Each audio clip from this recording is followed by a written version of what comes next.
Hi, hope you're all doing great. The next few minutes is going to be a unique, interesting and useful interaction and learning with lots of new perspectives for ISMS professionals.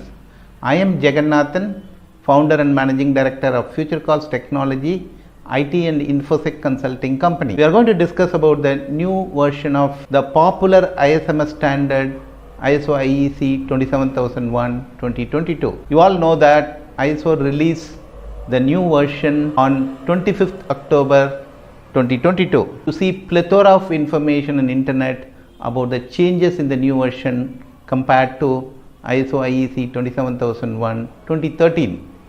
But what I notice is all this information available in the internet are explaining the changes in the annexure controls, specifically the new controls added as part of annexure controls, giving an impression as if there is no change in the framework controls, which is not true.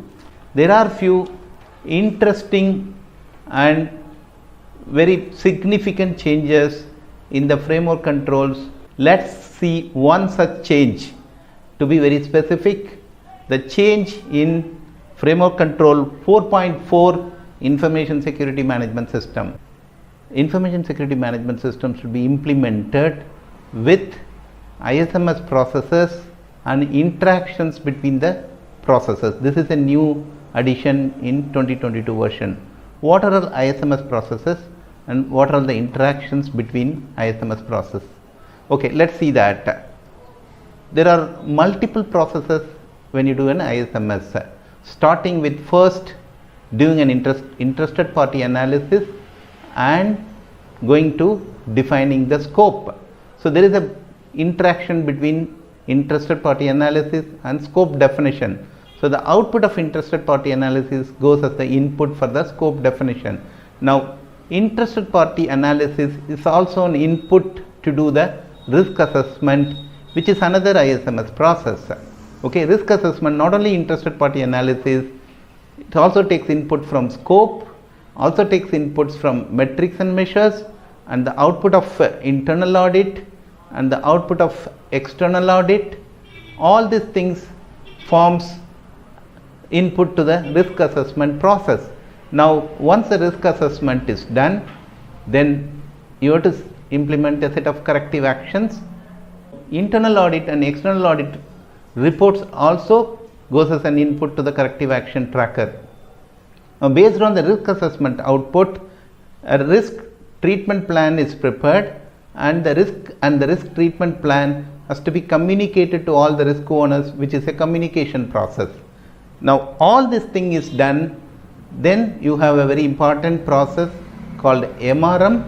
Now the MRM takes inputs, which is MRM stands for management review meeting. This takes inputs from multiple processes including scope, internal audit, external audit, metrics and measures, corrective action and risk. All of this goes as inputs as agenda for MRM. So this is a good depiction of various processes in ISMS and the interaction between these processes.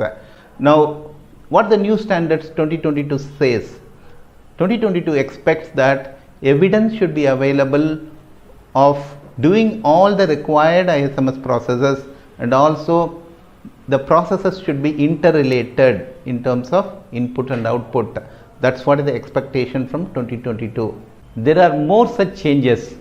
Join us on transitioning to ISO IEC 27001-2022 on 25th November 2022.